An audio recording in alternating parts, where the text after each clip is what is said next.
Good afternoon and welcome.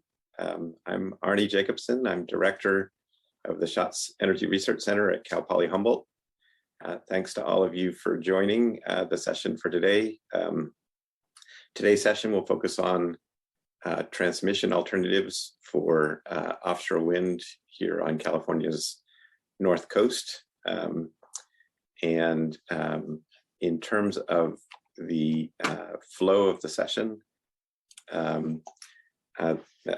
we'll begin with a brief introductory overview of offshore wind in the Humboldt Bay region. That's a relatively short presentation, a little less than 15 minutes, and I will present that. We'll then transition over to the main presentation for today that focuses on transmission alternatives. And that will be delivered jointly by me and my colleague, Jim Zoellick of the Schatz Center. And we'll then proceed over to a panel discussion. And we have 4 panelists with us today: David Erne of the California Energy Commission, Daneshpooy and Ahmed Mustafa of Quanta Technology, and Aubryn Cooperman of the National Renewable Energy Laboratory. And in the case of Quanta Technology and NREL, they were core partners with us on this on the analysis that we'll be presenting today. And just really happy to have just an excellent set of panelists for some discussion following the presentation. And then we'll proceed into a audience Q&A portion. We'll have at least 30 minutes for that is what we're aiming for, and then some closing remarks. During the audience Q&A, or actually during any time during the session, you should feel free to ask questions in the Q&A box, which should be towards the bottom of your screen. You can submit those at any point, but we'll look to answer them during that Q&A portion of the session. If you have a technical question or a question related to just the function of Zoom or something else along those lines, you can send a chat to us as a panelist, and we'll do our best to manage that. But for questions, please use the Q&A box. And with that, I think we can proceed on.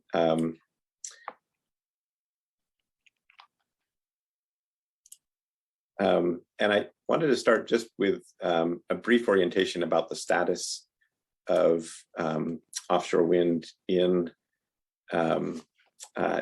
California, including the Humboldt region, but also more broadly. So at this point, the Bureau of Ocean Energy Management has designated 2 wind energy areas, which are areas for potential offshore wind development. One at Humboldt and one at Morro Bay. We're expecting lease auctions to take place this year, probably later in the year. And in fact, we're anticipating that sometime fairly soon, a proposed lease sale notice will be released by BOEM for review. And so that will be the next step in that process, is the release of the proposed lease sale. In terms of the areas, the Humboldt wind energy area is a 207 square mile area, shown on the map on the left-hand side, and it begins about 20 miles offshore from Humboldt Bay. The Morro Bay wind energy area is a little bit bigger at 376 square miles, and it begins about 20 miles offshore from San Luis Obispo County. Also shown here is a representation of the wind resource, with orange and yellow, orange, and red colors indicating stronger winds, and the greenish colors indicating somewhat less strong winds. And then the gray is much less windy. Just focusing in on work work that we've been engaged in over the last 4 years. Our team at the Schatz Center, working together with partners, have engaged in offshore wind feasibility analysis covering a number of different topics. Some of the areas that we've worked in are listed here. I won't talk through those in detail, but additional information is available on the Schatz Center website at the 2 links that are shown there. One is our offshore wind page, and the other is our publications page. And there are about 30 reports that have been published in the last couple of years related to offshore wind, if people are interested in that resource.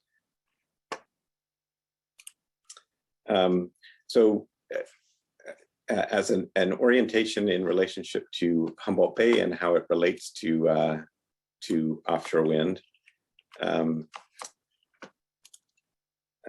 Humboldt County is, of course, located in northwestern California, and the area has a population, or the county has a population of about 130,000 people. The majority of the population is concentrated around or near Humboldt Bay, which is shown here on the map.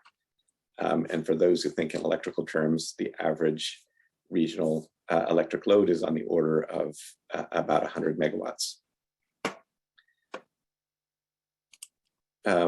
Humboldt Bay is the ancestral and current home of the Wiyot people. There are 3 federally recognized tribes in Wiyot ancestral territory, including the Bear River Band of the Ronerville Rancheria, the Blue Lake Rancheria, and the Wiyot tribe. Looking beyond the Humboldt Bay area, wind farm development and transmission expansion has relevance for multiple tribes in the region, including in both coastal and inland areas. The region, I think there's a lot about the region that makes it suitable or interesting for the development of offshore wind. The wind resource, of course, is part of that. It has some of the strongest wind resources in the United States, offshore from Humboldt Bay.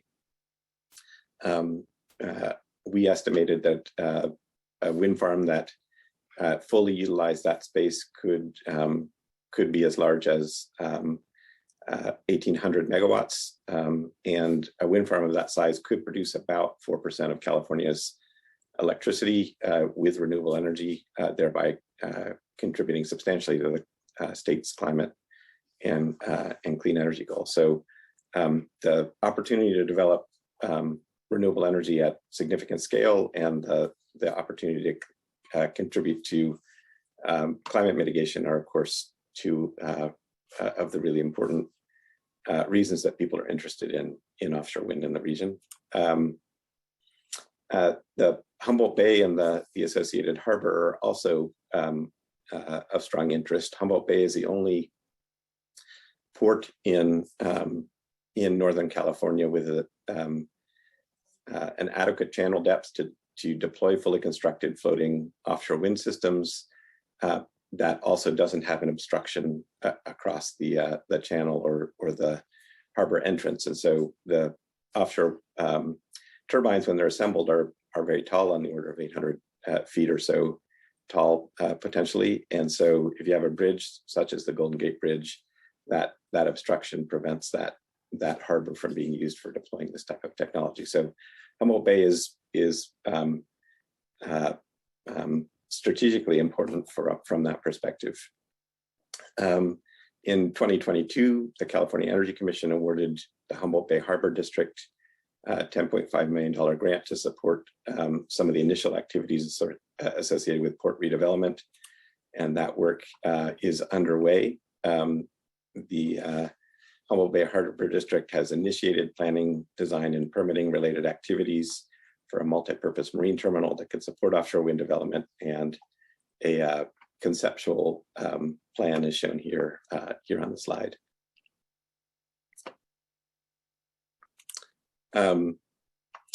Offshore wind development does represent a significant opportunity for economic development and job creation in the region. There are, in addition to the port redevelopment effort, there are multiple underutilized industrial spaces along Humboldt Bay, which could potentially support not only assembly and maintenance for the wind turbines and their floating platforms, but also manufacturing for some elements of the supply chain for offshore wind. So there's fairly significant potential there for economic development and job creation to support the offshore wind sector. And in relationship to workforce development, Humboldt, not Humboldt State University, Cal Poly Humboldt is also a major asset. Earlier this year, California State University system formally designated Humboldt as the third polytechnic university in the system. The university's core strengths cover a number of areas that are relevant for offshore wind and associated workforce. In addition, the College of the Redwoods is a community college in the region with multiple programs relevant to workforce development in the building trades and other relevant positions. And I'd say that there is quite a bit of interest and attention to the issue of workforce development in the region, and that's certainly becoming an area of focus across Humboldt County government, across trade unions, and others, as well as the university and community college, in relationship to the possibility of offshore wind development. So there's a lot of reasons why the Humboldt region is an interesting place for thinking about offshore wind development, and why offshore wind development is exciting for the region. That doesn't mean, though, that all possible configurations of offshore wind would be embraced here by communities in the region. It's really important to get it right in terms of addressing a range of different issues related to the community and the environment. And so some areas for attention that we've identified and heard from in the context of our work in this area include minimizing impacts to environmental and cultural resources, the quality of jobs associated with offshore wind development is quite important, as well as housing related issues. If there's significant economic growth and significant job growth, there's a real need to pay attention to housing. Mitigating marine, bay, and peninsula use conflicts, including with the commercial fishing industry, but not limited to that. Supporting port adjacent communities and minimizing construction impacts to those communities. Protecting vulnerable populations from harassment and violence. That's always important, but maybe is something to especially pay attention to during construction phases of an offshore wind farm, but also the port redevelopment and transmission upgrades. All of those construction phases, those are really important things to pay attention to. Expanding public services to reflect impacts on community resources, and thinking about all of this with sea level rise in mind. This is not meant to be a comprehensive list, but these are some of the things that we have heard from others in the community in the context of doing this work. I think, fortunately, there's, I think, a number of really excellent opportunities for partnership in relationship to all of these different engagement activities. There are a number of different organizations in the region that could serve as excellent partners in doing this, and these are just a few examples of areas where partnership can be possible. So that was what we had intended to present as just a brief introduction and overview. And with that, I will take a second to transition over to the main presentation for today.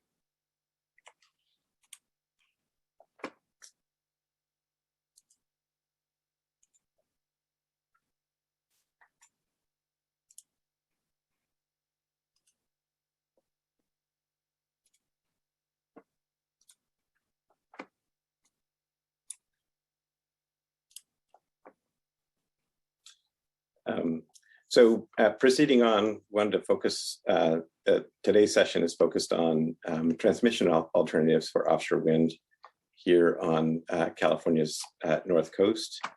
The work that we'll be presenting here today was supported with funding from the Bureau of Ocean Energy Management and was done in partnership with Quanta Technology and NREL. We work very closely as a team and really appreciate the collaboration and partnership, as well as the support from BOEM. And also just wanted to acknowledge team members from the Schatz Center who were involved in that work.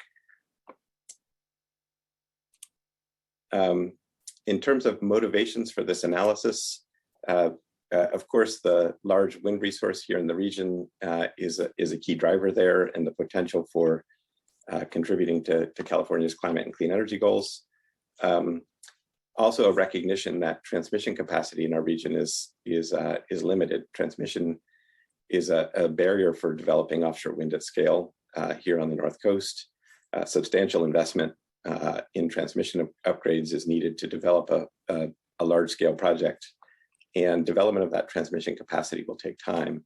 And so that was something that was very clear coming out of the work that was published in 2020. And so at that point, as we were conceptualizing this particular project, one of the key questions was, given that transmission capacity development would take time, it's really useful to identify what can be done within the bounds of the existing regional transmission infrastructure. So essentially, what can be done before those transmission upgrades are in place. And so the analysis that we'll focus on today is presenting those outcomes, but at the same time, we will be referencing what would be required to develop transmission for larger scale development.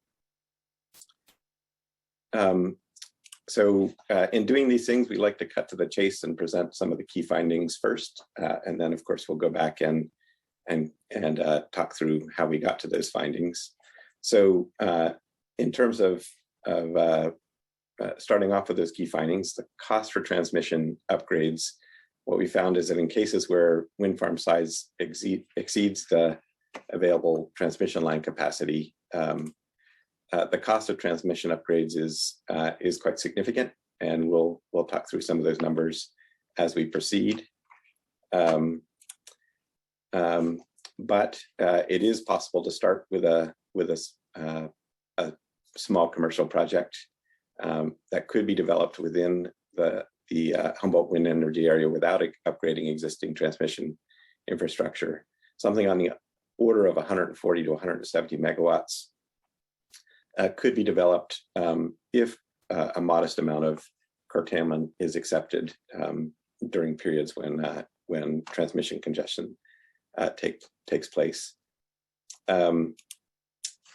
In terms of sizing that initial project to maximize revenue, the ideal size might be on the order of 140 to 150 megawatts. That might seem a little bit counterintuitive. You might say, why wouldn't you build the largest one possible?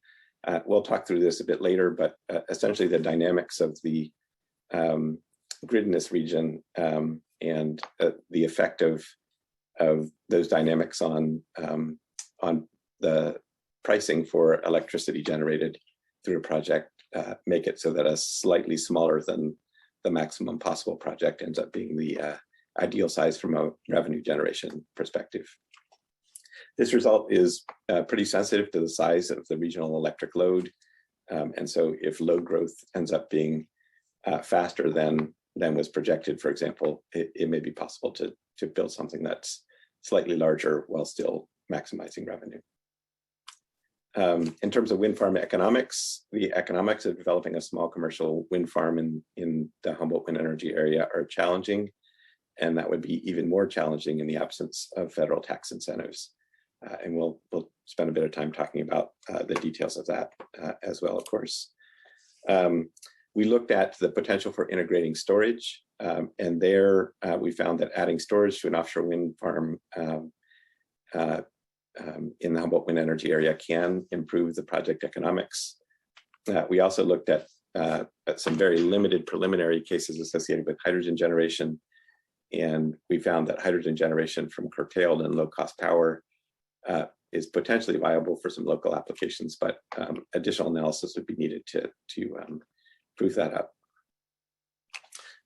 So that's a high-level overview. Now just diving into the first setting the stage for the analysis and then talking through the results. The Humboldt wind energy area, as I mentioned earlier, could support a wind farm or a set of wind farms up to an installed capacity on the order of maybe 1.6 to 1.8 gigawatts. That's if full build out were in place, but of course the existing transmission capacity is limited and is a barrier to that full build out initially. When you look at our electrical system in the region, we're relatively isolated from the main California grid. There are two 115 kilovolt transmission lines that connect our region to the main transmission lines that run north and south in the up and down the Central Valley and connect us to Oregon.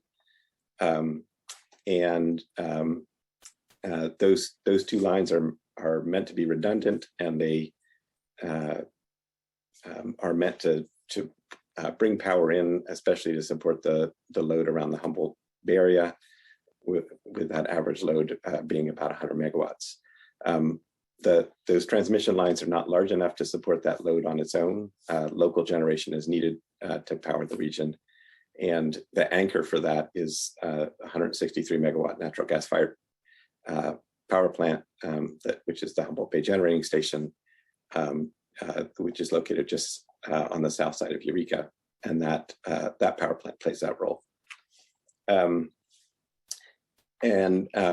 So just to summarize here, our region is not really an energy island when it comes to the electricity system, but you might think of it as an energy peninsula. And if you want to use another analogy, we're sort of connected to the main grid by a few capillaries. And for full-scale offshore wind development, what would be needed is one or two aortas. That transmission and electrical system can be represented on a map as it just was, but it also can be represented with a graphic. And so this shows the generating sources in the region. On the left side, the regional load, and then these are the transmission lines that connect to outside of the region.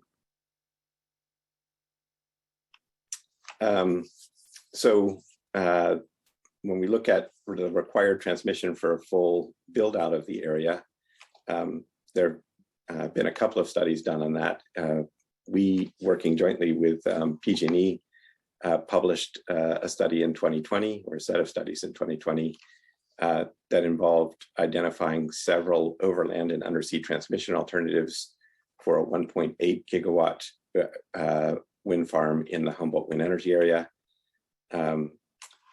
More recently, just earlier this year, the California Independent System Operator published a draft transmission planning report that included analysis of transmission alternatives for offshore wind in California, and this included an estimate of requirements for a 1.6 gigawatts of offshore wind capacity in the Humboldt wind energy area.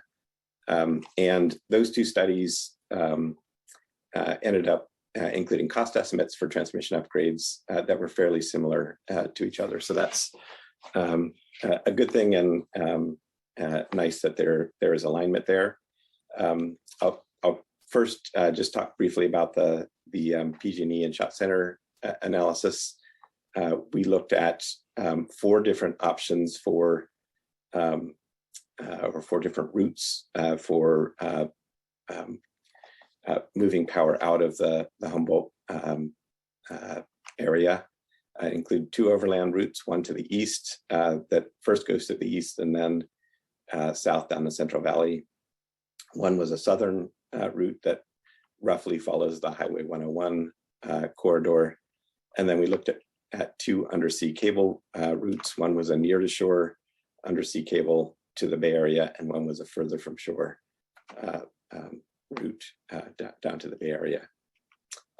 Costs for those upgrades were estimated for the two overland routes to be on the order of $1.7 to $3 billion.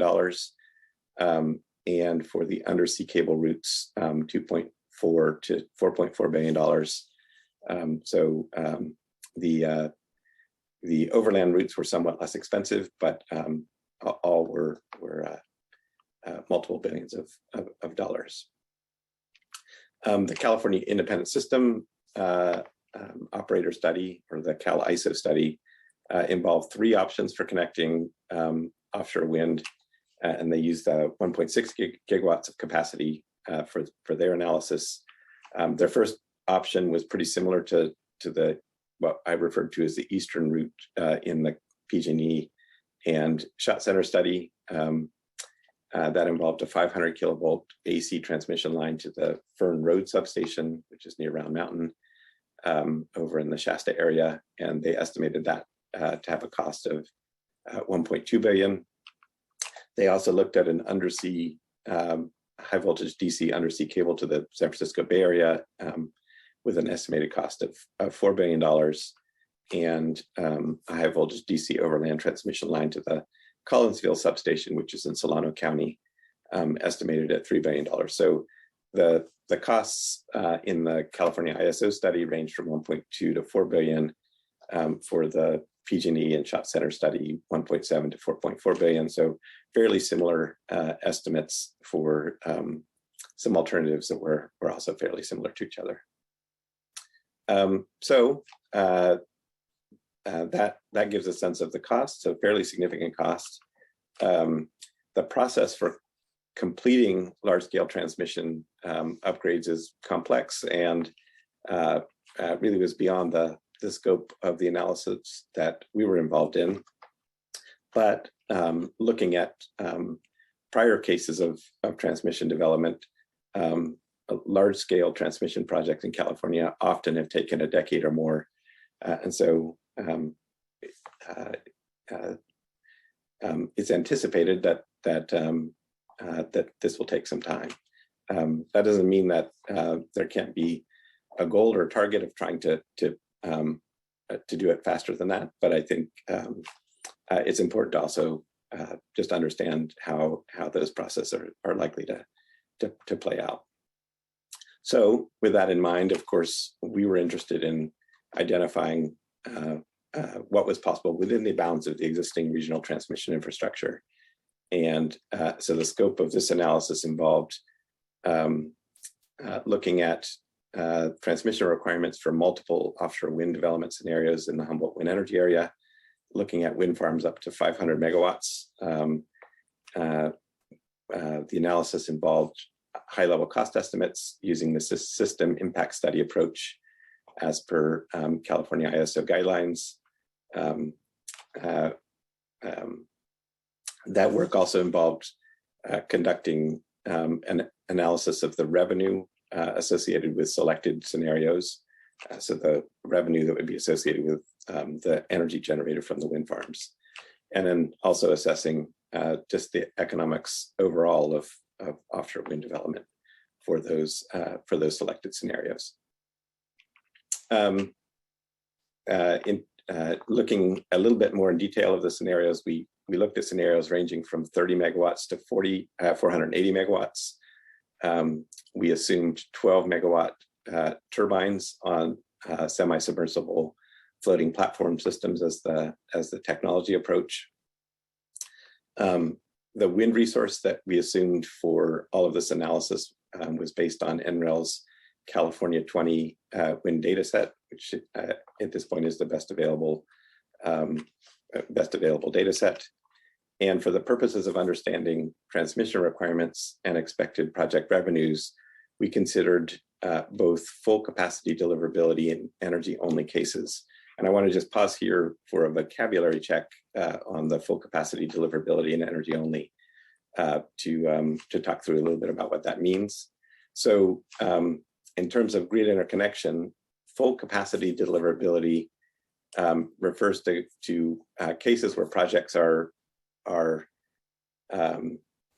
connected, and the transmission system, when it's done with that kind of interconnection, the transmission system has to be capable of accepting power generated by the project under a wide variety of conditions. If the existing transmission infrastructure is not able to do this, then upgrades are needed to ensure system reliability and deliverability. And if a generator is connected on a full capacity deliverability basis, it's not expected that it would need to curtail for the purpose of congestion management on the grid. And that's a fairly common way for generation projects to be connected. But an alternative to that is an energy-only interconnection. This type of interconnection has a somewhat less stringent set of conditions for assessing the need for transmission upgrades. And so there are the possibility of reducing the cost, or maybe having no cost associated with transmission upgrades in the case of an energy-only interconnection, if the system is sized such that it can fit within the existing system, but the existing transmission system. But if a generator is connected on an energy-only basis, it may be required to curtail to enable transmission system congestion management.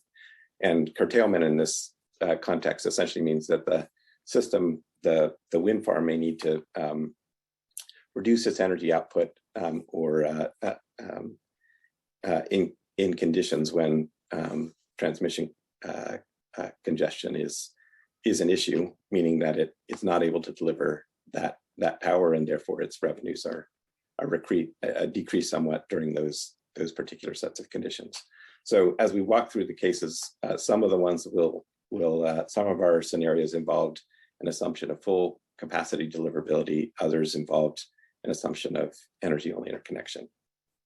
In terms of the system that we looked at, we were looking at what that Humboldt County electrical system might look like in the year 2030.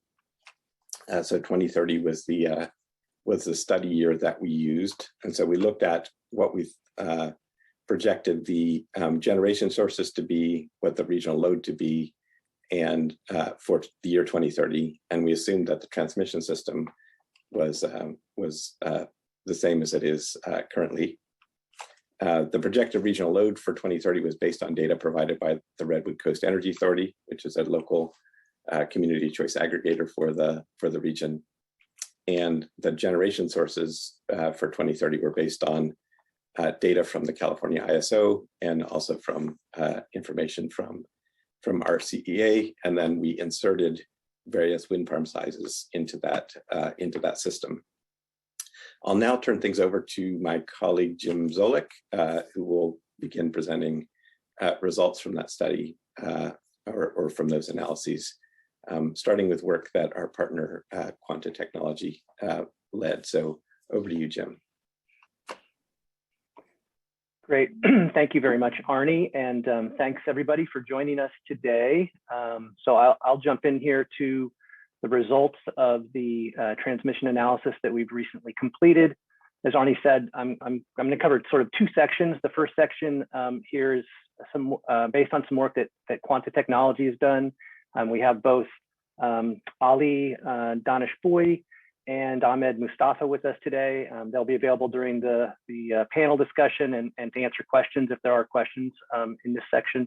And then the second section I'll cover is some economic analysis work done by our partners at NREL, and Aubryn Cooperman is with us and will be on the panel today to discuss those. So yeah, next slide, please, Arne. So I'll start off talking about transmission upgrade costs, and in this first case, so Arne just described the sort of two interconnection options that we examined for these various wind farm scenarios, being full capacity deliverability and energy only. So in this first slide here, I'm talking about full capacity deliverability, and we looked at what the cost is for transmission upgrades if we are interconnecting wind farms of various sizes here in the Humboldt area, and we want full capacity deliverability. What is the required transmission upgrades, and what are the costs? This was determined via power flow analysis done by the team at Quanta.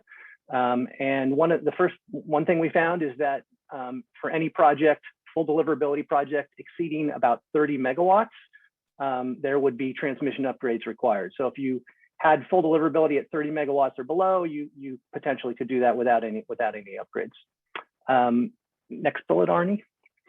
And then so this plot here on the right shows 3 different wind farm sizes that we looked at, again, for full capacity deliverability. So we looked at 144 megawatt, 288 megawatt, and 480 megawatt, and you'll see these wind farm sizes sort of repeated throughout the analysis work that I talk about here. And so you can see the transmission upgrade cost for each of these, ranging from about $200 million in the 144 megawatt case, up to as much as just over $1 billion for the 480 megawatt scenario. You also notice that for those 3 different wind farm sizes, in one case it's sort of a line, and in the other cases they're boxes on the plot. So there was some uncertainty in some of these cases in particular, especially the 480 megawatt case, for what upgrades might be triggered by the offshore wind plant, and also what upgrades might be the wind farm developer would be responsible for the cost. So that's the distinction there, and I think the folks from Quanta perhaps could address that a bit more if there are questions about that. So next slide, please, Arne. So now turning to the energy only case. So now this is a wind farm that is where we've decided, where the developers decided they're willing to curtail under certain conditions if needed in order to meet the transmission system constraints when things are congested. And because of that, they don't have to do certain transmission system upgrades, and reduces basically the cost to develop the project. So basically, small commercial wind farm could be developed in the Humboldt wind energy area in the range of 140 to about 170 megawatts without upgrading the existing infrastructure. If we interconnect as energy only and suffer some curtailment. And this is sensitive to load growth assumptions, and I'll talk a little more about that. Next bullet, Arne. With the projected 2030 base case load that Arne described, a wind farm up to 174 megawatts with energy only deliverability could be developed without transmission system upgrades. And next bullet. And then this table here shows, so for different wind farm sizes, are the maximum size you could interconnect without any upgrades, again in the energy only case, and depending on the load. So in the first case is the 2030 base case load.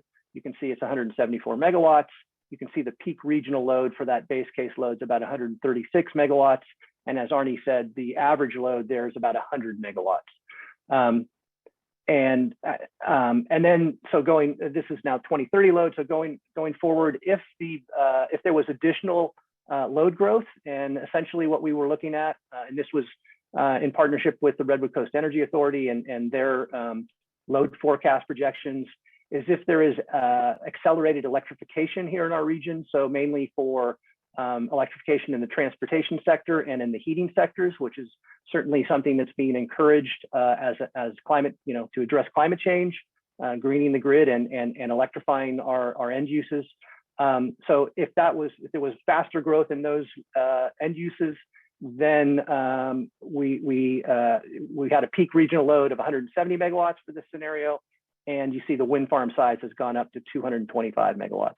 And then the last case was that same augmented load plus 20 megawatts, which was intended to represent a situation with the augmented load, as well as a project that's currently sort of in the planning and development stages for a onshore fish farm on Humboldt Bay, and the expected load for that facility is 20 megawatts.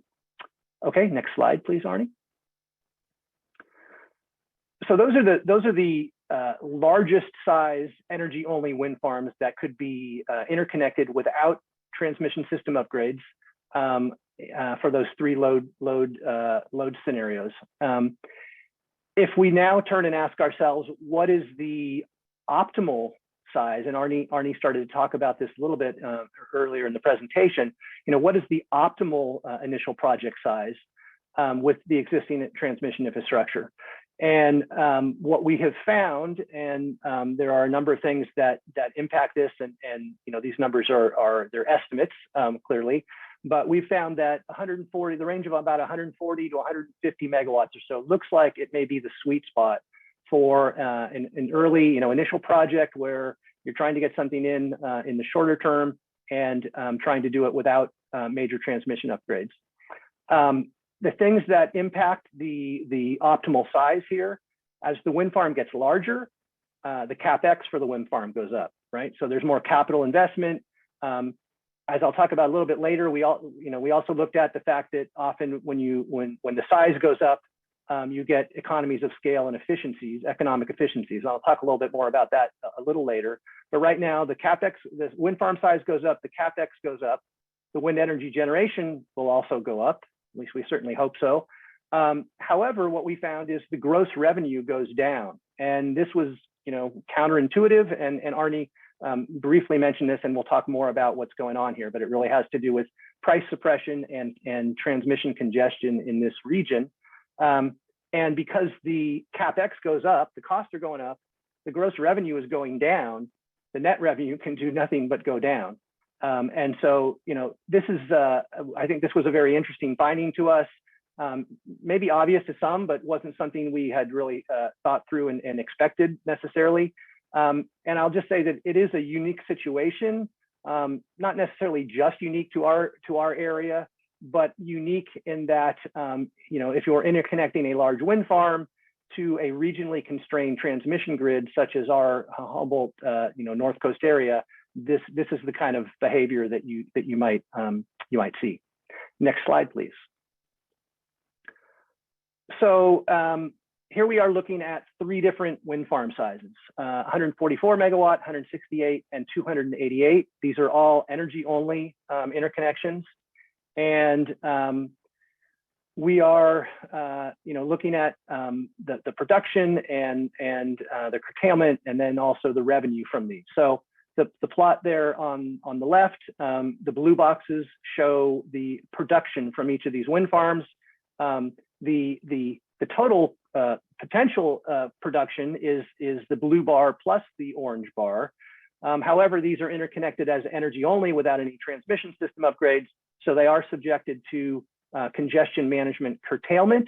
And you can see the amount of curtailment and the percentage of curtailment for each of these cases. So the 144 megawatt, it's 4.4%.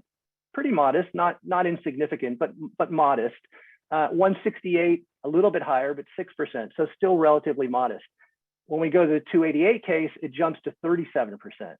That's pretty substantial, and you'll see how that plays out with the economics here in a moment. So, larger wind farms, more output, but curtailment limits the total output. Next bullet, I think, or maybe it's next slide here. Let's see. There we go. In addition, and we'll see this in the next slide, the electricity price declines for larger wind farms due to this supply and demand issue here in a constrained, transmission zone, if you will, that's subject to these congestion limits. So next slide, please. So in this slide, we're looking at the same three wind farms. The plot on your right, the blue bars are the gross annual revenue in millions of dollars. So the 144 megawatt wind farms, $37 million and gross annual revenue. What you see here is for the larger the wind farm, the smaller the gross annual revenue. And what's driving that is the black line. So the blue boxes are the axis on the vertical axis on the left. The black line is the vertical axis on the right, the average locational marginal price in the California ISO wholesale market. And you can see as the wind farm gets larger, that price is going down pretty dramatically. So when you get to 288, that price is very low. And what that does is it suppresses the average price. So although in the 288 megawatt wind farm case, it's actually producing a little bit more power, not as much as you would hope because of curtailment, but even though it's producing more power, it's producing less gross revenue because the price is suppressed so dramatically. Next bullet and so important to note that I think this is pretty much true for everything we're presenting here today. We did include the production tax credit as part of the economics in these analyses. So, and that's $25 per megawatt hour. And as Arne said, it's critical to the economic viability of these projects, especially these small projects. And even with it, you'll see momentarily that it's quite a challenge to make the economics work. Next slide, please. So let's talk for just a moment about the locational marginal price and what that is and how it varies by region. So the California Independent System Operator, or CAISO, manages the wholesale electricity market for the majority of California. I think it's about 80% of California's grid is what I've found on CAISO's website that they cover. So next bullet, Arne. And actually maybe the next click too as well. Thank you. So the local marginal price is the electrical energy or location. Local marginal price is the electrical energy price at a particular point on the grid, so a particular geographic location at a particular point in time. So it varies geographically and it varies in time. The box on the right, the image that's from CAISO's website. And that's from May the 18th of this year, so just a week or so ago. And you can see the geographic distribution ranging from anywhere from about $0 per megawatt hour all the way up to over $100 per megawatt hour. There's nothing particular on this slide we're trying to point out. It was just one sample, but it varies by geography and by time of day. Next bullet, please. And so, because of our transmission constrained region here and this supply and demand and congestion issue, that price can vary pretty dramatically here in the Humboldt area.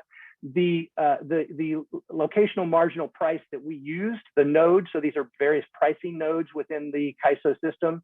The pricing node that we used for this analysis was the Humboldt substation. You can see in the diagram there on the right, that's denoted. And basically that was the interconnection point, essentially, from the offshore wind farms that were modeled coming onshore, just adjacent to that, and then basically a transmission line to that substation, and then boosted up to transmission voltages. I think that's it. So next slide, please. So this is just to summarize what we've just covered. So basically, on the left, we've already looked at both of these, but on the left, as the wind farm size goes up, the production goes up, but the curtailment goes up also, especially for the 288 case. As the wind farm size goes up, the gross annual revenue goes down, driven primarily by the decrease in the average locational marginal price.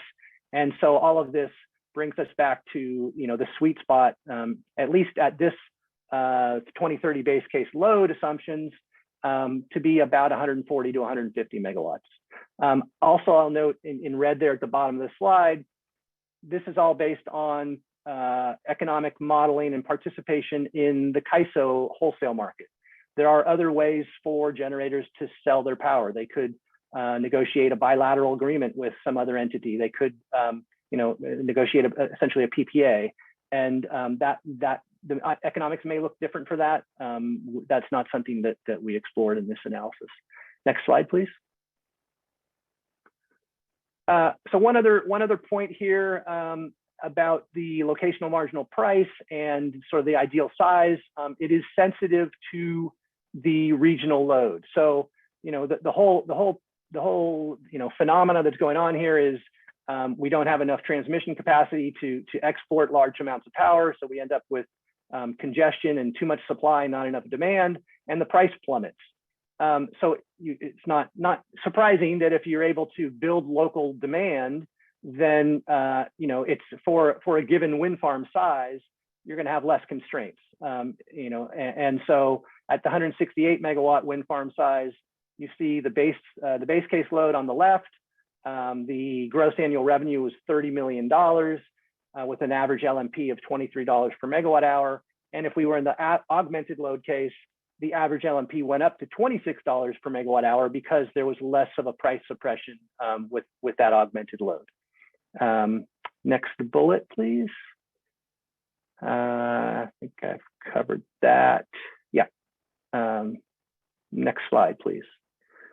Okay, so that covers the transmission system upgrades and associated cost analysis. Now I'm going to pair that with the work that NREL did. Basically, they took that cost information and production information and revenue generation information, and then also added in the cost of the wind farm itself, and developed estimates for levelized cost of energy and levelized cost of transmission. So next slide, please. Okay, so if we look at both the costs and revenues on a project basis, I mentioned this earlier that as the wind farm size goes up, we have some cost efficiencies, some economies of scale. And so the plot on the left there, that is plotting the CapEx dollar per kW cost of a wind farm. And from smallest to largest, or at least in this case, from 0 to 500 megawatts, which is the range of wind farms we looked at. And you can see that as the wind farm gets larger, at least between the smallest wind farm we looked at and about 150 megawatts, as the wind farm gets larger, the cost per kW goes down. We do get economies of scale. But after about 150 megawatts, it flattens out quite a bit. It still goes down, but not very dramatically. And so again, that kind of ties to that 140 to 150 megawatt size. Next bullet, please. And so the chart on the right is again the gross annual revenue for the 3 wind farm sizes we've been looking at. And again, this is for energy only. But again, so the 144 megawatt has the highest gross annual revenue because of the larger ones have the price suppression issue. So largest revenue, and the economies of scale after about 140, 150 megawatts start to tail off. So that again, put those together and you get that being the sweet spot. And yeah, I think that's it there. Next slide, thank you.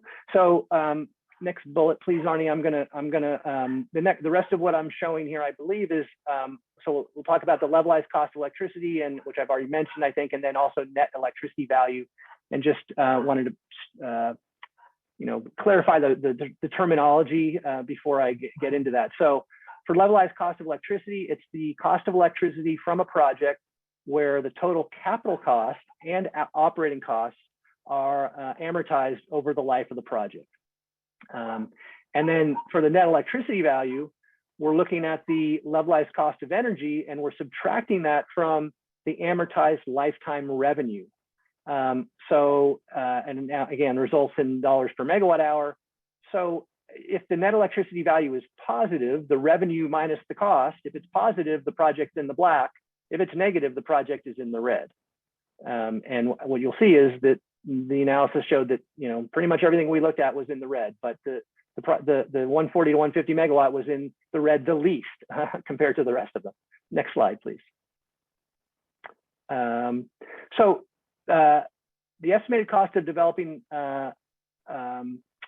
wind farm exceeds the revenue generated over the 30-year life of the project for all cases considered. And so that's basically what I just said. Pretty much everything we looked at was in the red. The the cost exceeded the revenues over the third year life. And so this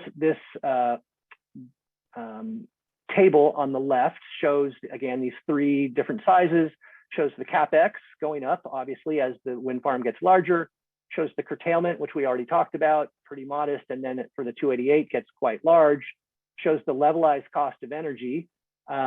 For the 144 and 168 cases, almost identical. It goes down a little bit with the larger wind farm. But then for the 288 case, the levelized cost of energy goes up dramatically.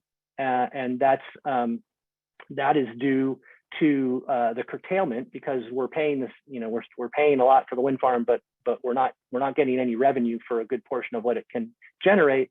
And then the gross annual revenue is impacted by that curtailment. So for the 288 case, that $9 million gross annual revenue is impacted by the curtailment, which also impacts the levelized cost of energy, but it's also impacted by the price suppression, because whatever's not curtailed is being sold, but it's being sold at a suppressed price. And so it really, the economics really don't look good for that 288 megawatt case. Next bullet, please. And so this basically wraps all that up into the net electricity value and shows that in all three cases we're in the red. The axis on the vertical axis, you can see starts at 0 and then drops down to negative $120 per megawatt hour. So the 144 megawatt case is, somewhere between 25 and 30, negative 25 and 30 dollars per megawatt hour. And then the losses go up after that. And again, all of those net electricity values, and that includes the $25 per megawatt hour production tax credit. Next slide, please. For full deliverability projects, we were looking at the energy only cases. The levelized cost of transmission adds about 15 to about 34% to the levelized cost of electricity from offshore wind projects. Next bullet, please. So this table here, I'm not going to go through all the detail on this table, but you can see the three wind farm sizes. Now this is for full deliverability, not energy only. You can see the levelized cost of energy from the three cases going down for the larger wind farms. There's no curtailment here.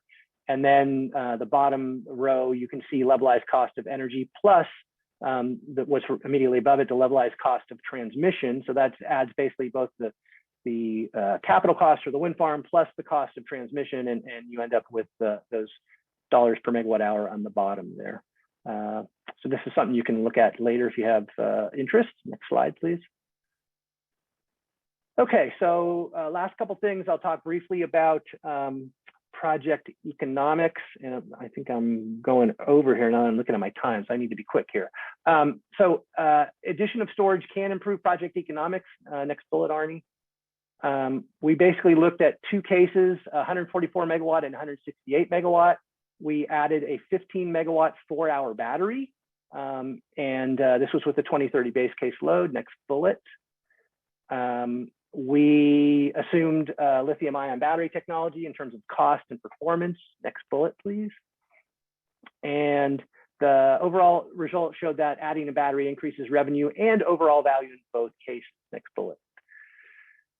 So this first plot shows the wind farm size and the increase in gross annual revenue. And you see an 11% increase for the 144 case and a 20% increase for the 168 megawatt. So this is gross annual revenue. Next bullet, please. And then this is the net electricity value. So it includes the revenue, but also the cost. It includes the added benefits of the batteries, but also the added cost of the battery. And you can see in both cases, there is a net benefit in the 144 case of $1 per megawatt hour, about 4% improvement, and then $6 per megawatt hour for the 168 case. Next slide, please, or bullet. Again, the $25 per megawatt hour PTC is in place. Next slide. And then also just point out that the 168 case, the reason it outperforms the 144 case is because the there is greater price suppression in the 168 megawatt case because there's more congestion at that larger wind farm size, and therefore the battery is capable of alleviating that that price suppression to a greater extent and improving the economics greater impact. Next slide, please. Why don't you go to the next slide? I think this gets covered at the end here pretty much. Hydrogen generation, we did look at very sort of cursory look at hydrogen. Next bullets, please. We looked at green hydrogen from curtailed and other very low cost electricity from a wind farm. It looks like it could be competitive with what delivered hydrogen from outside the region would be. We looked at a case of serving local transportation needs in the near term, about 1,200 kilograms of hydrogen per day for zero emission vehicles anchored by fuel cell bus, which you see there in the left-hand picture on the bottom. And the curtailed energy from a 168 megawatt wind farm could meet the demand about 60% of the time for that 1,200 kilograms of hydrogen per day. And then the additional hydrogen would need to be generated from higher cost power, but could be focused on the times when the wind farm is generating during low cost periods. Next slide, please. So conclusions, I'll try to go through these quickly here. Resources very large on the North Coast. Transmission challenges vary depending on the scale of development, but are, I would say, significant. A small commercial project could be built without transmission upgrades if it's interconnected as energy only. Larger projects require significant investment in transmission infrastructure. The recommended project size, about 140 to 150 megawatts as energy only, based on the assumptions and load growth assumptions. And small project economics are challenging. Look negative basically in terms of the economics, especially in the absence of federal tax credit, would be even worse. Next bullet. And storage can help improve project economics, and hydrogen may have the ability to do that as well. Final slide, and I think basically this now is just looking at other future research. So you can just put all the bullets up there, Arne. I think basically what we're saying is we think more work should be done in the storage, certainly in the storage area. That was a pretty minimal look at that, and so certainly different size batteries, both in terms of energy and power capacity, and also different size wind farms and different market scenarios and participation scenarios and loads as well, I think would be useful. Hydrogen production's also a very preliminary analysis, and we think it could deserve further research. And then finally, assessing transmission requirements for a group of gigawatt scale project scenarios for sites here in Northern California and Southern Oregon. I know there's a CEC proposal out right now to look at this. I think we think it's really important.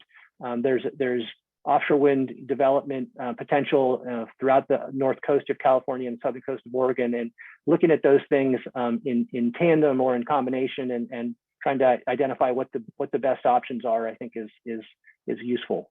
Thanks very much for your time, and I'll hand it back to you, Arne.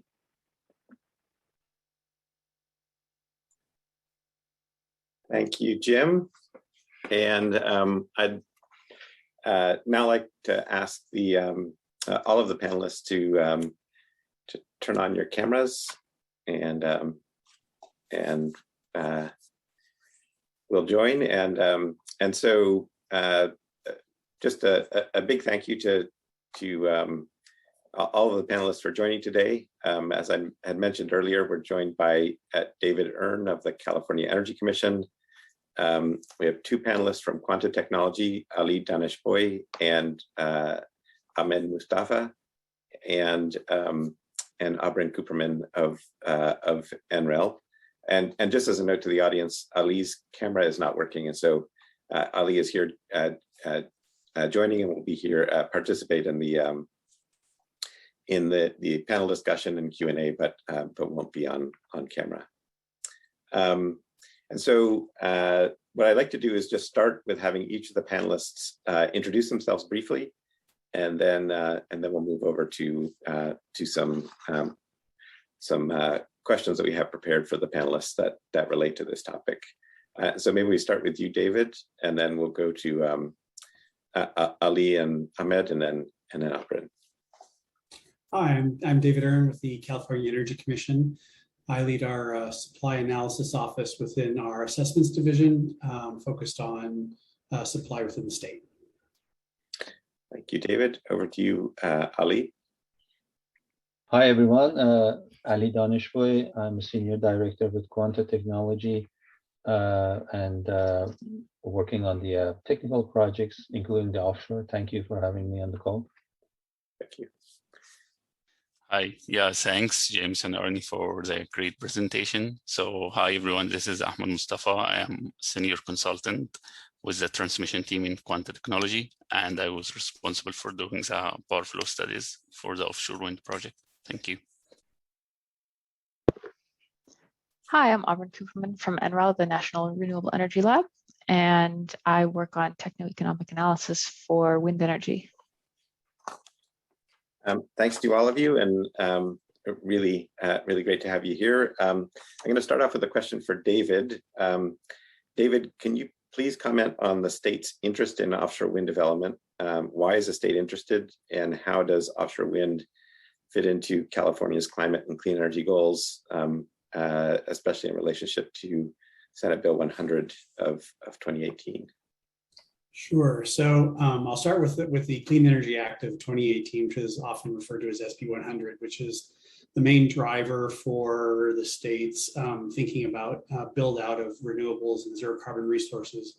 Requires the state to have 100% retail sales of electricity that are either from renewable or or zero carbon resources by 2045. So that's a pretty substantial lift for the state to get to that point, but it's something we think is doable. The act actually requires us to evaluate that and provide reports to the legislature. We provided one last year and conducted analysis for that report, which basically was a kind of a directional study that looked at what would need to be built out in the state of those types of resources to get to that target, considering the increase in demand over time. And that would be, our analysis came up with about 200 gigawatts of additional renewable and zero carbon resources that would have to be built out between now and 2045. So it's pretty substantial. That considered a variety of different technologies, including offshore wind. For the modeling, we assumed 10 gigawatts of offshore wind, both from the Humboldt area and Morro Bay. And for the modeling, basically the model picked up all of that resource as a key resource to support grid reliability. So it's a very important part of our mix. And given some of the reliability challenges we've had in the summer for the last few years, you know, we couldn't have it soon enough from my perspective. So back to you, Arne. Yeah, thank you very much. And I think this question of scale is a really important one, as seen in the analysis we just presented, as well as thinking about California's goals. And so Ali, I was going to go over, excuse me, Ahmed, I was going to go over to you with a question that relates to that. But before that question, I guess just thinking about this question of scale,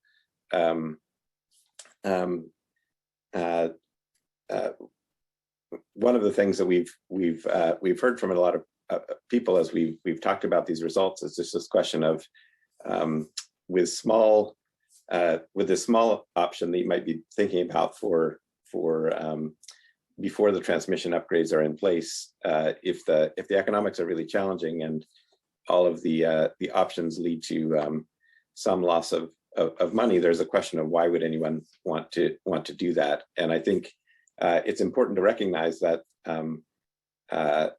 what we've heard from developers is that, or at least from some developers, is that they may be interested in developing a project at that scale if they see a pathway to scale subsequently. And so, building a small commercial project as a way of getting started could make sense, but really the transmission issue would eventually need to be addressed, and not just eventually, but moderately soon after that, in order to see a pathway for an economic wind farm development. And so I guess that's the setup for this question to you, Ahmed, which is we've noted that transmission upgrades would be needed to develop larger scale offshore wind on the North Coast. In your experience, how long does it typically take to develop large scale transmission projects? And what are some key factors that would influence the process and the timing of transmission development on here on the North Coast? Yeah.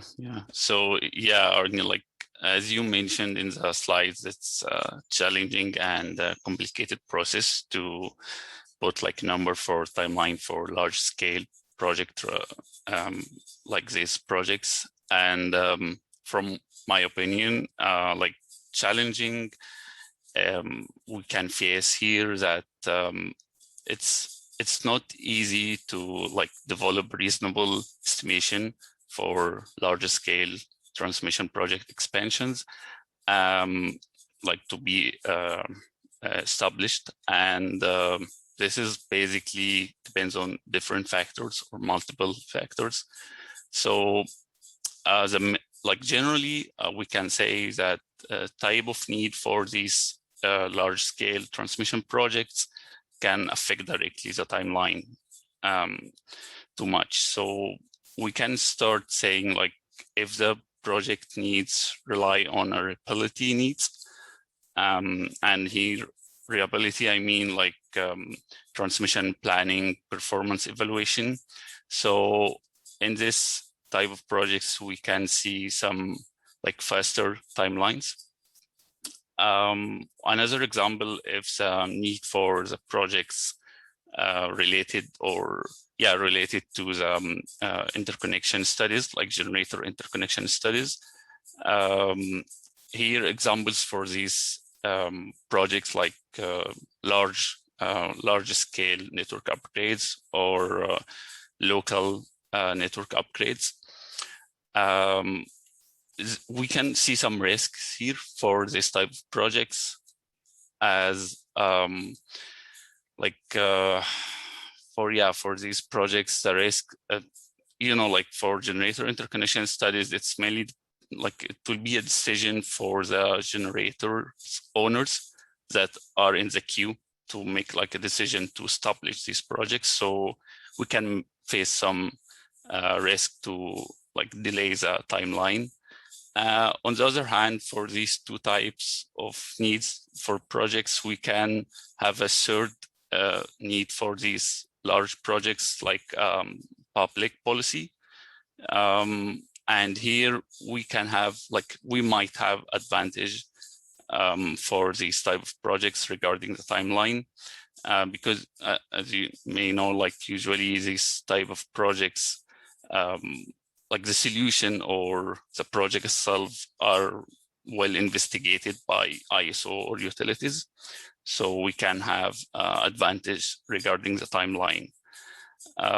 So yeah, bottom line regarding the offshore wind development, it might be the best option to go with the public utility, like the public policy, option. And if I suggest a number, it may be between 6 to 10 years to have developed the project since establishment till we reach actually have the project alive. Yeah, I guess that's my opinion regarding timelines. Thank you. Thank you so much. And now I want to move over to Aubryn. And here, thinking about project economics, based on your team's analysis, which factors influence the economics of offshore wind projects the most? And as you answer this, it'd be interesting to hear about the relationship between wind project size and project costs, as well as any other factors that you think are important and that you'd like to highlight.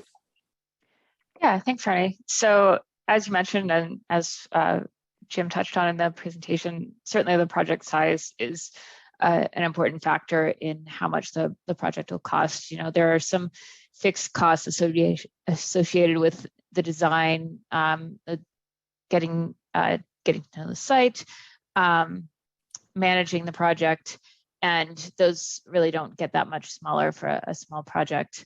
Also, you think a bit about producing, for example, your substructures. These are large objects that you know the turbine's going to float on, and if you're just producing a few, they're basically custom products. Whereas if you're doing many, you can have more of an assembly line process and have some economies of scale in that situation. I mean, there are some other factors that affect the economics as well. So if we're just talking about the capital cost of the project, then you have to think about the site characteristics. For example, how deep is the water? And even within the Humboldt wind energy area, there's some variation in the depth. And so you would, you know, look at a particular location and how deep it is, and how much are you going to need to pay for your mooring lines and anchors, et cetera, based on that depth. And there's some other factors that can't really be changed, like your distance to shore. That's somewhat fixed there within that region. And then another big factor is really the amount of energy production. So if we look at the capacity factor and the resource, so how much energy are you actually producing for a given turbine, and that can really affect the total cost of energy.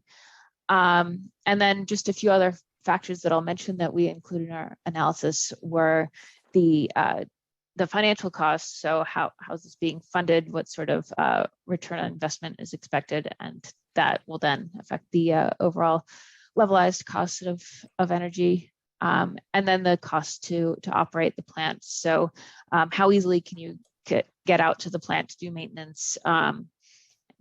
That sort of thing also affects your overall cost. Awesome. And maybe switching back to David, there I just wanted to ask a question in relationship to maybe as a follow-up to Ahmed's comment, which is related to what the state and or the California Energy Commission are doing to support offshore wind development, and particularly in relationship to transmission capacity. Is there any activity or things that are worth noting there? Yeah, so I think the two topics worth noting, one I think you noted in your presentation, which is CalISO's transmission planning process, which looked at offshore wind as a future component of the transmission planning. But in addition, last year or earlier this year, AB 525 was signed, and that act requires the CEC to develop a strategic plan for offshore wind. And that plan is due by June of next year. There are multiple stages of that plan for development. The first portion of the plan was, we had a workshop on it last week. The folks who are leading that within the CEC had a workshop last week to present the draft results. That was really to look at maximum feasible capacity for offshore wind, but the way the act was written, it's kind of difficult to do that because you're also required to look at identifying sea space, but that comes after the maximum feasible capacity analysis. So the team put together a first cut at it, and we'll be looking at that again when they do the sea space analysis. So all of that process is going on. Later this year, they'll have the sea space work done, as well as looking at reliability, repair costs, et cetera. And also looking at a permitting process and economic benefits of offshore wind. So that'll all happen in stages, with the final report being put out next June. Great. I'm seeing there's a lot of questions that have come in. And so I think what makes sense to do is for us to pivot to the Q&A session of the of this webinar. And of course, we'll be looking to all of you as panelists, as well as Jim and me, to answer questions depending on what comes in. And so I'm going to start off with some questions that relate to transmission infrastructure and the cost-related questions. First question that came in, Chris Potter says, I noted that no subsea cable routes to the north were considered. Is this routing feasible, and why wasn't it considered in this study? And so I can answer that, which is that subsea cable routes, the ones that were presented were from a study that was conducted in 2019 and 2020. At that point, we were looking at routes between Humboldt Bay and the Bay Area. So we did not look at routes to the north at that time. And the California ISO also didn't look at routes that would go to the north and interconnect in Oregon. So that hasn't been looked at in any detail yet at this point, but I think it is quite interesting as something to examine. And one of our recommendations for future research was essentially to look at transmission for the possibility of multiple offshore wind farms in both Southern Oregon and Northern California together, and undersea transmission to the north that might bring power onshore in Oregon would be something that could get looked at in the context of that type of analysis.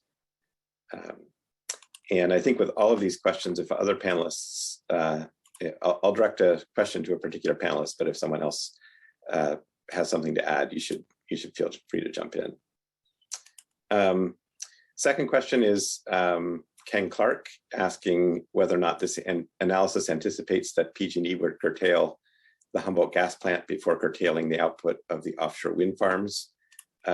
Maybe I'll direct that question to Ali or Ahmed. Hi, this is Ali. The curtailment of a generator, I don't know on top of my head that if that generator is a must-run unit, but we have quite a number of must-run units in the area. I can confirm that the PG&E plant is one that is a must-run, or in other words, it's connected with full capacity deliverability. And I mean, I believe it was in the presentation you provided that the congestion that we see in the 115 kV system, part of it is because of the generation. And these are the uncertainties that really need to be considered. Considering that CalISO is playing big on the offshore wind, it can be a viable possibility, yes. Great. Anything to add, Ahmed? No, I'm good, thank you. Okay. And so I guess just to follow up on that, in our analysis, we assumed that an energy-only wind farm would not receive priority relative to the Humboldt Bay Generating Station. The Humboldt Bay Generating Station would be given priority because it's a full capacity deliverability plant, and the wind farm would, in those cases, was connected on an energy-only basis. And so the way that was modeled, that's how the assumptions played out.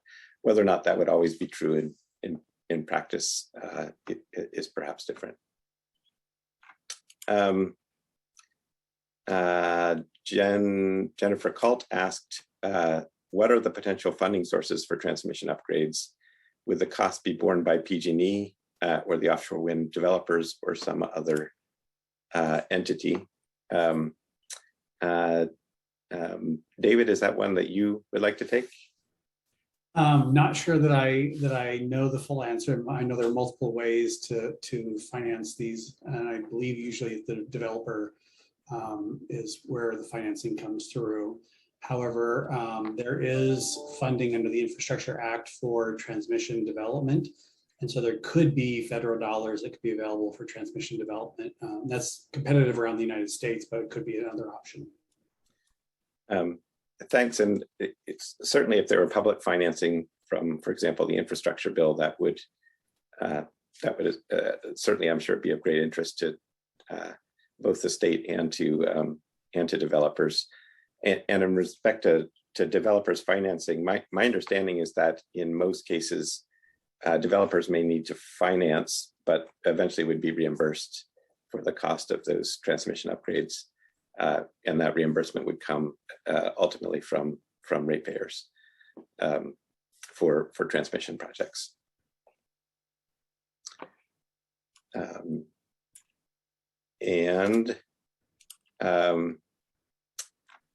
We've got a question from Gary George. Gary George asked whether the costs shown include tax credits that offset costs. Maybe over to you for that one, Aubryn. Sure, yeah. So most of the costs presented do assume that there is a production tax credit of, I believe, $25 per megawatt hour was the value used. That's certainly something that anyone who's followed wind and renewable energy over the past couple of decades has noticed. That's gone up and down. It's been discontinued a few times. So it's a little hard to forecast what it could be 8 years from now. So in the report, we also looked at some sensitivity to other possible tax credits, not having a tax credit, having an investment tax credit instead that would be based on the capital cost of the project, but not on the amount of energy produced. And yeah, so there's certainly some uncertainty associated with what the future tax regime will be. Aubryn, just for clarity, was the production tax credit, the $25 per megawatt hour, that was considered as part of the revenue, or it was considered as, or it was subtracted from the cost? My recollection was that was part of the revenue. Yes, yeah, that's correct. Okay, so if someone looks at the cost, that the cost are the actual cost, and the tax credit was shown on the revenue side. That's correct. Okay, great, thanks.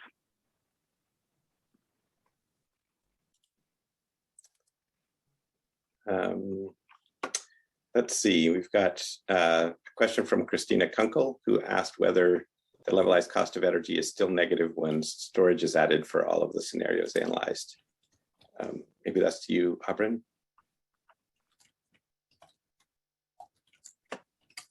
Oh, sorry. I missed part of your, could you just repeat the last bit of that question again? Yeah, this is a question from Christina Kunkel, who asked whether the levelized cost of energy is still negative when storage is added for all of the scenarios that were analyzed. Yeah, so maybe I should just clarify that the levelized cost of energy is not the negative piece, that was the cost, and then the piece that is negative is that net electricity cost. And yes, that does remain negative even in the cases where storage was analyzed. But I think that's an area where looking at a more optimized storage plant could certainly be of interest, which is one of the things highlighted as a recommendation for future study. Got another question from Patrick Gilman, who says, who notes that we're characterizing these transmission alternatives as to connect offshore wind, and wants to know if they were considered in the context of broader transmission needs to achieve California's decarbonization objectives, and if so, what percentage of these costs do these alternatives represent? He added that a few billion for transmission upgrades for a single offshore wind area seems like a lot, but it could be a small piece of the transmission puzzle required for California's 2045 clean grid targets. And so I can clarify the first part of it, which was in looking at those costs, we were looking at the transmission upgrades that would be triggered by adding an offshore wind farm. So we were looking at it in that context. But I agree that it does make sense to think about it in overall state planning. And so, David, I don't know if there's anything you want to add in relationship to that. So I think that will be covered to some extent in this analysis that the CEC is doing for the strategic plan, at least at a high level. So I think that's what we're thinking broadly about transmission projects in the state. Yeah. Or sorry, as offshore wind relates to transmission in the state. Not that plan is going to cover all transmission in the state. Next question is from Craig Tucker, who asked whether projects in Del Norte and Coos Bay would face similar transmission infrastructure challenges. And if a 150 megawatt project is built in Humboldt County, does that preclude more projects on the North Coast until we beef up infrastructure? And so we have done a very small amount of analysis in relationship to the possibility of offshore wind development in Del Norte County. Nothing at the level of detail that we presented here, and the transmission infrastructure there is similarly limited. I guess the other thing to note is the transmission infrastructure there is and the power that's delivered there is owned by Pacific or its Pacific Power Territory rather than PG&E territory, and it falls outside of the California Independent System Operator, the area that's managed by the California Independent System Operator. And so the processes would be, or just some of the issues would be somewhat different in terms of developing and interconnecting in the Crescent City area associated with Del Norte County. But in terms of developing a wind farm, there would be similar types of constraints in terms of transmission capacity.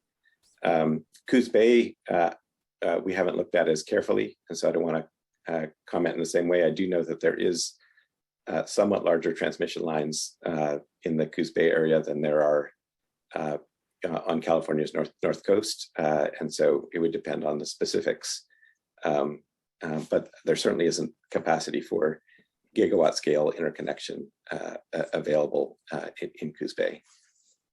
But again, that's not analysis that we've done at this point.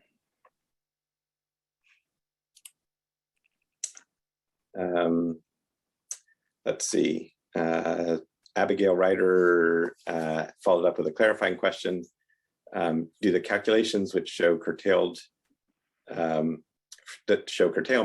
affecting levelized costs on slide 30 assume no transmission upgrades? That is for an initial project size proceeding upgrade. She added, with transmission upgrades, I would assume economies of scale causes the level of levelized cost of energy to decrease with an increase in wind farm size.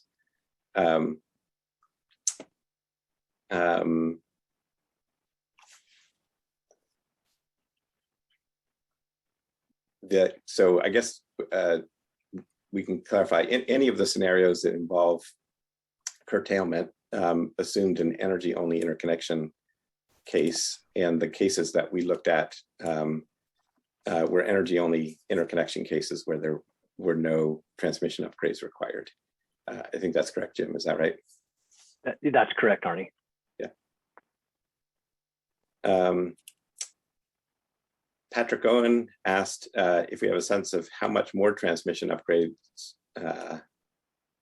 would cost if they were buried rather than overhead lines. Ahmed, do you want to take that one? So the cost of undergrounding transmission lines instead of being overhead. Arne, maybe I just address that. Sure. Sorry about the cost. Can you repeat that question? Sorry, I missed it. Sure. It was the question was how much more would the transmission upgrades cost for overland routes if the transmission lines were buried rather than overhead? Undergrounding of an overhead transmission line is really something fancy. The cost difference is by an order of magnitude because the excavation cost is not the same as building like the towers and certain like ruling spans. And also the cable is inherently far more expensive than overhead conductors. I don't have a number, but to start with, I go by like a factor of 10. And when it comes to the cable, you have lots of technological limitations in terms of size, ampacity, thermal management. It's buried, and but conductors are in the air and can be easily cooled by wind.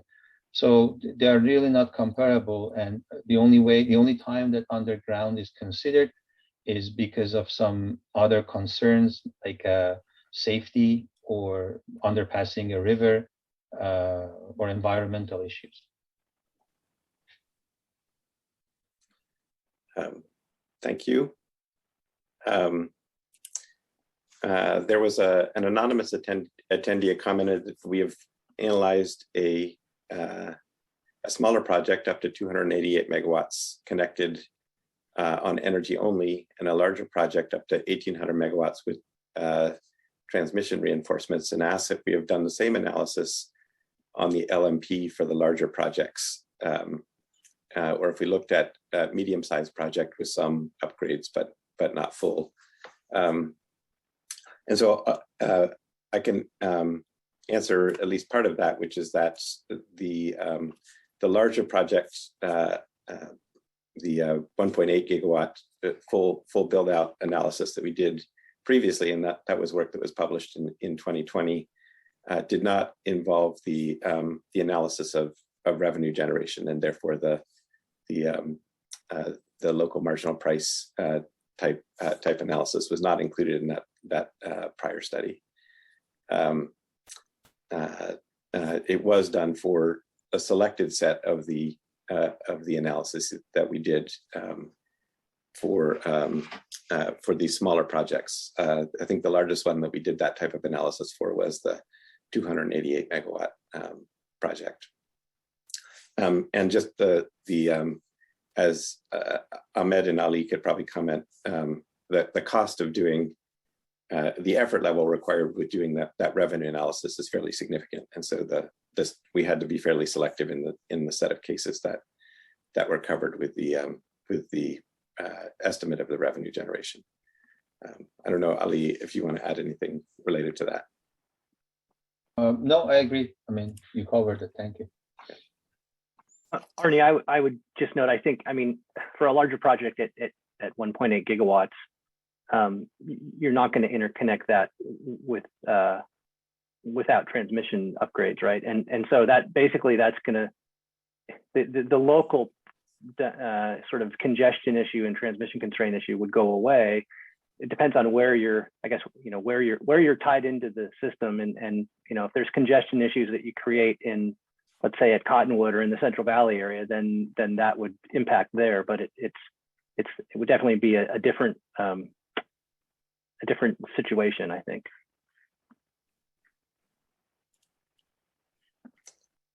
Yeah, I think that's a really important point, Jim. Thanks.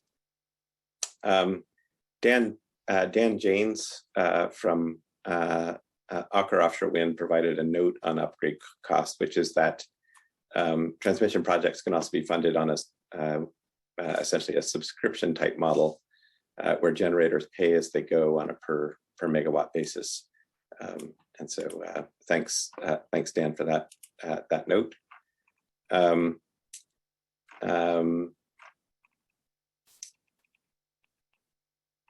Let's see.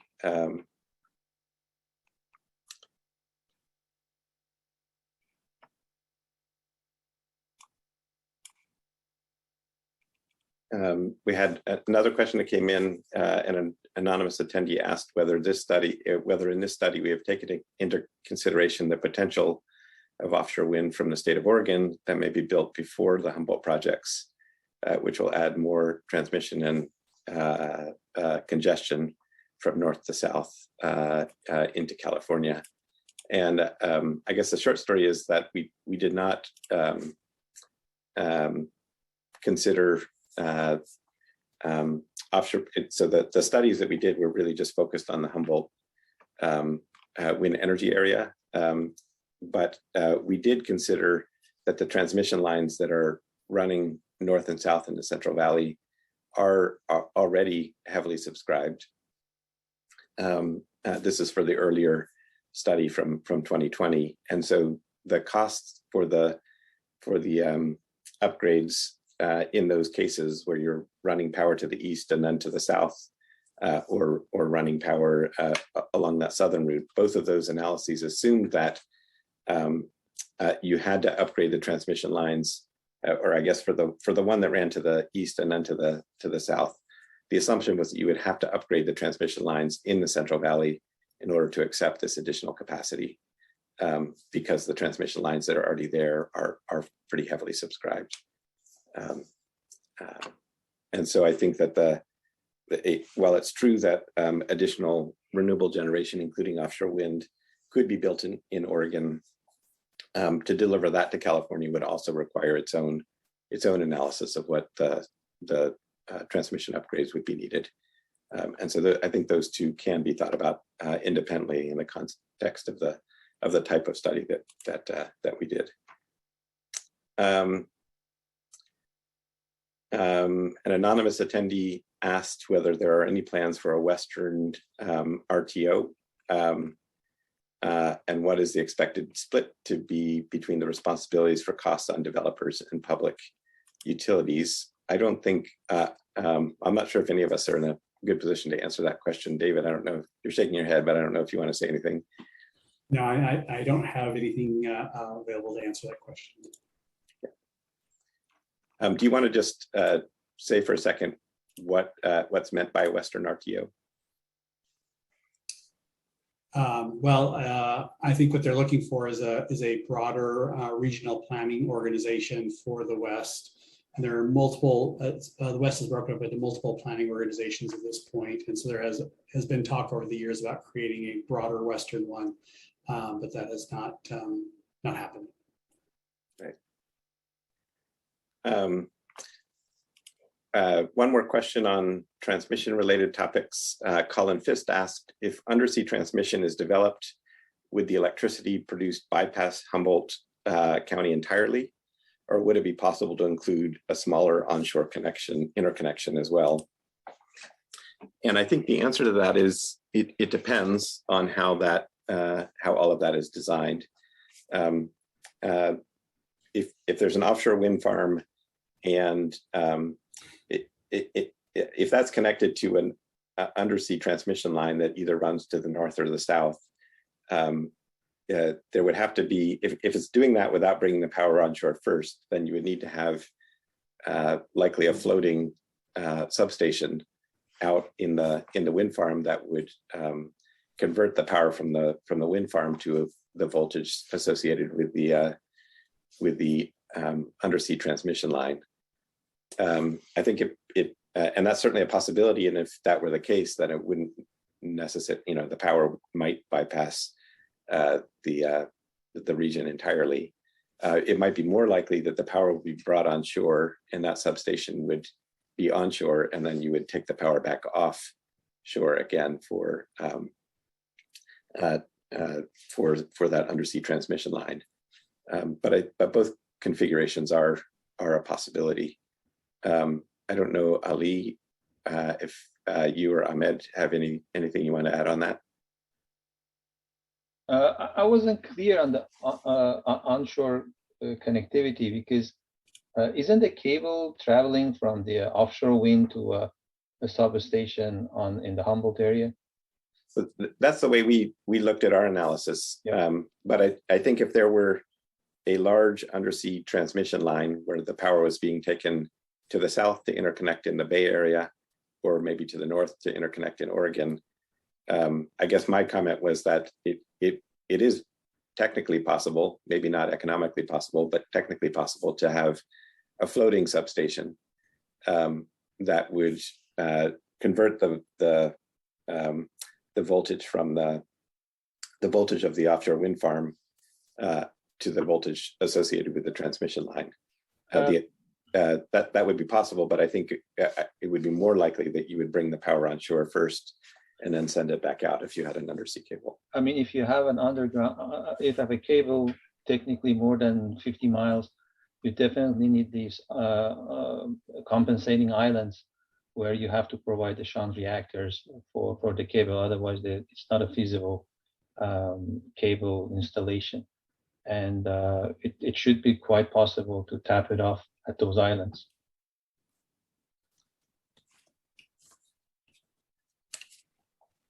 And by the islands, you mean essentially the substations that would be that. Yeah, sometimes there are substations. We have seen it for the offshore installations that are far from the shore, and even a single cable. They need an island in the middle to compensate for the reactive power. So if you imagine that we have a cable running by the shore, parallel to the shore from Oregon down to South California, or we have an AC underground system, they need this intermediary stations to provide the reactive power. Right. Those are the best location to tap off the cable. Yeah, it's very feasible. Yeah, and so I guess, Colin, in response, it's technically possible that a region could be entirely bypassed, but it's also not an inevitability. I think it would depend on the specifics of how things were designed. A note from Jeff Billington in relationship to the underground question, as Jeff Billington of the California ISO, who was in the audience, said that in regards to underground alternatives for the overland transmission lines, there would be a technical issue related to building a 500 kV AC line for that distance, and it would likely require a high voltage DC alternative as opposed to an AC alternative similar to the undersea cable alternatives. So thanks, Jeff, for that clarification.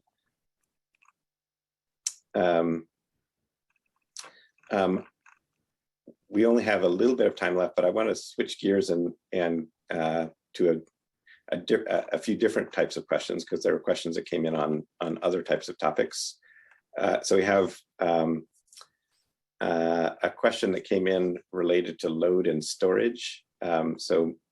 Michael Winkler wanted to know if we've looked into demand response technology to absorb excess capacity. That is certainly something that we've thought about generally, but it was not within scope for this particular study.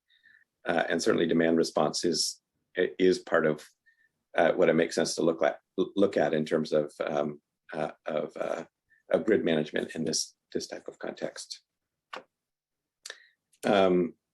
Or is one of the tools, or one of the potential tools in the toolbox. Natalie Arroyo says, thanks for the transmission and storage information, and she was hoping we might expand more on the possibilities for battery electric storage systems.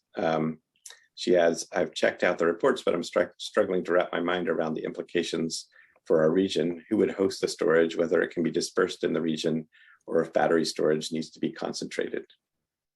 Jim,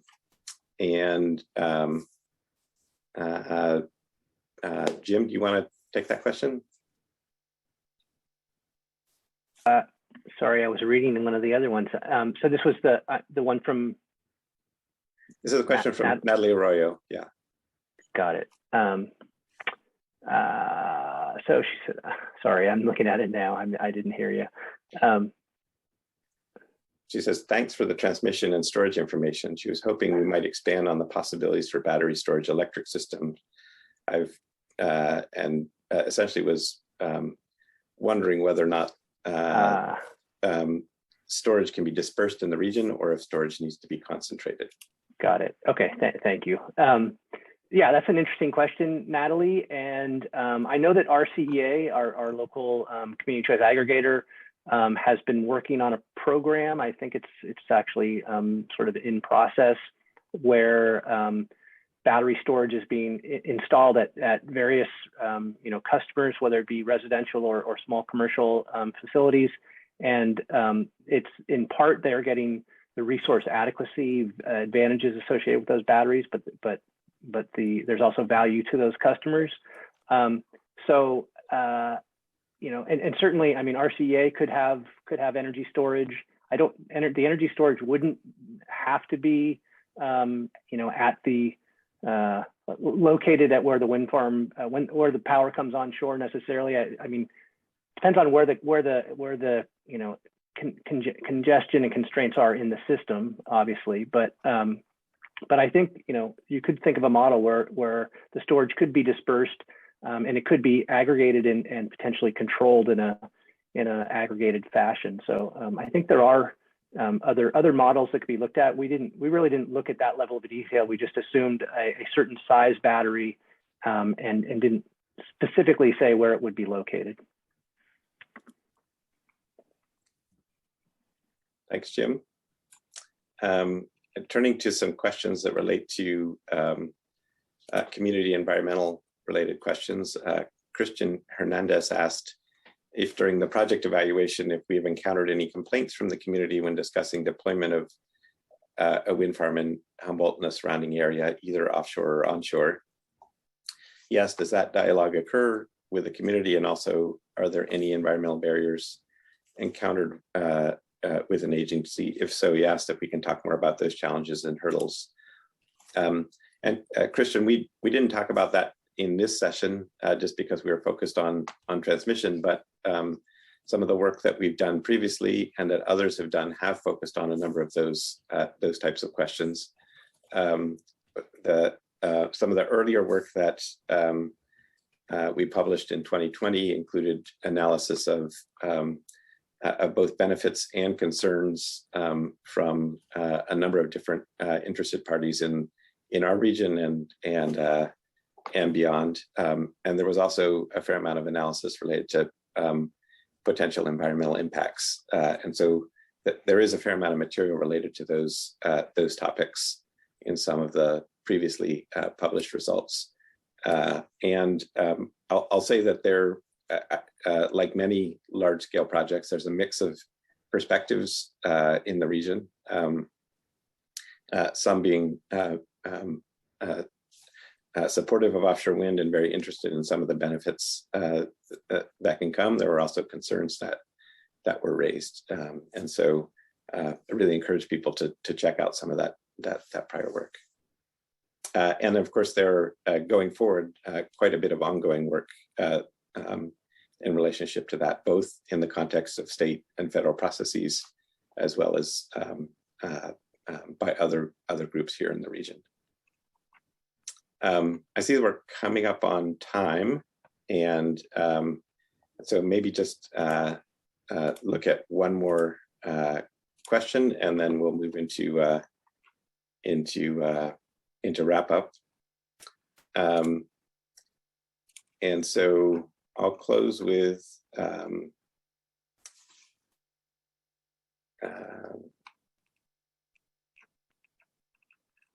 let's see. I'll close with a question. An anonymous attendee says, in the initial portion of the study for the wind energy project at Humboldt Bay, there was supposed to be a study for the black brant migration. That's a seabird, for the black brant migration pattern, in order to see whether black brant actually flew during their migration from Alaska to Mexico and back to Alaska. There was supposed to be a minimum of 150 GPS tracking devices on some of the brant, so data could be collected in order to determine their vulnerability from the windmills. What happened to those data and that were supposed to be collected? I don't think that's in relationship to the prior studies that our group has done. That there wasn't a specific focus there, but I will say that we are engaged in a project that's related to assessing seabird risk associated with offshore wind development. That's a project we're doing in partnership with H.D. Harvey and Associates, and certainly work related to understanding a variety of environmental risks, but including seabird risk, and it is something that I think is being paid attention to, and there's a lot of need for additional work in that area.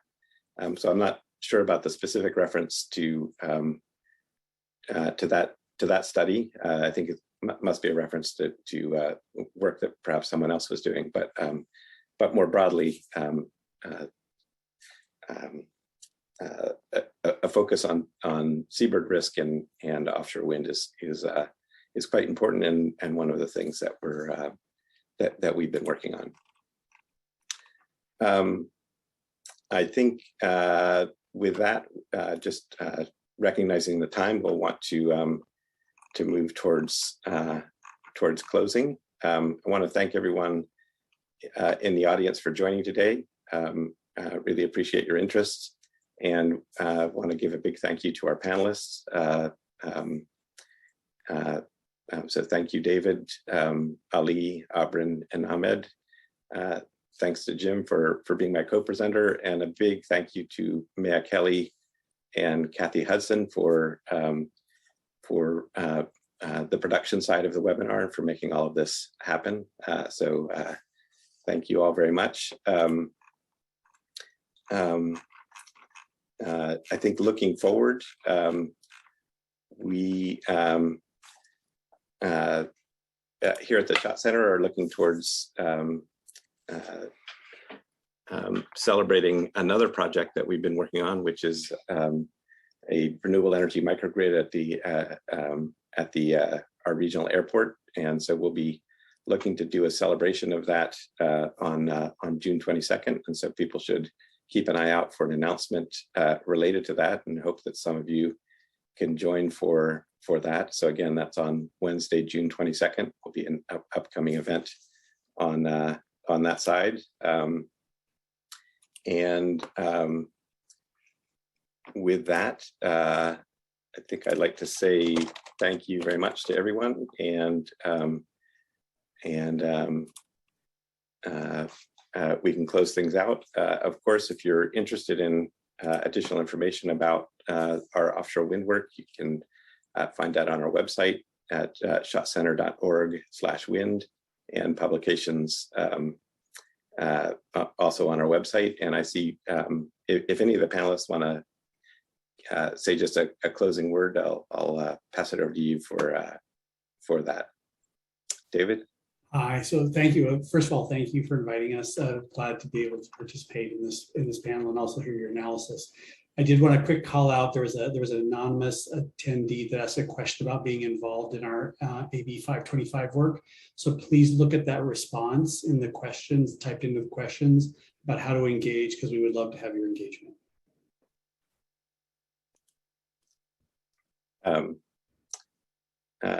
Thank you very much, David. Any closing remarks from any of the other panelists?